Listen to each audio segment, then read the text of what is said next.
দেশের সংখ্যাগরিষ্ঠ মুসলিমদের জন্য প্রতিষ্ঠিত মাদ্রাসাগুলো যুগ যুগ ধরে অবহেলিত।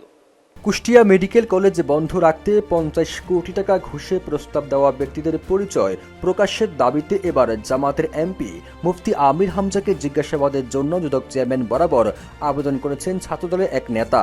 এতে উল্লেখ করা হয়, গত 26 ফেব্রুয়ারি কুষ্টিয়ায় এক ইফতার মাহফিলে আমির হামজা দাবি করেন কুষ্টিয়া মেডিকেল কলেজ বন্ধ রাখার জন্য তাকে 50 কোটি টাকা ঘুষে প্রস্তাব দেওয়া হয়েছিল।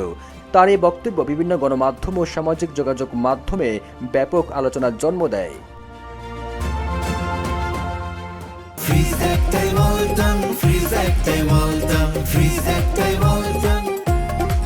আবেদনে বলা হয়, এমন গুরুতর দুর্নীতির অভিযোগ প্রকাশ্যে আনার পরও কারা এই ঘুষে প্রস্তাব দিয়েছিল তাদের পরিচয় কিংবা এ বিষয়ে কোনো আনুষ্ঠানিক অভিযোগ জনসম্মুখে উপস্থাপন করা হয়নি।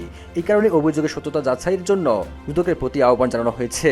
22 জুন এই আবেদন করেন কুষ্টিয়া জেলা ছাত্রদলের আহ্বায়ক কমিটির সদস্য হৃদয় হাসান। সবুজ আলম, ইত্তেফাক।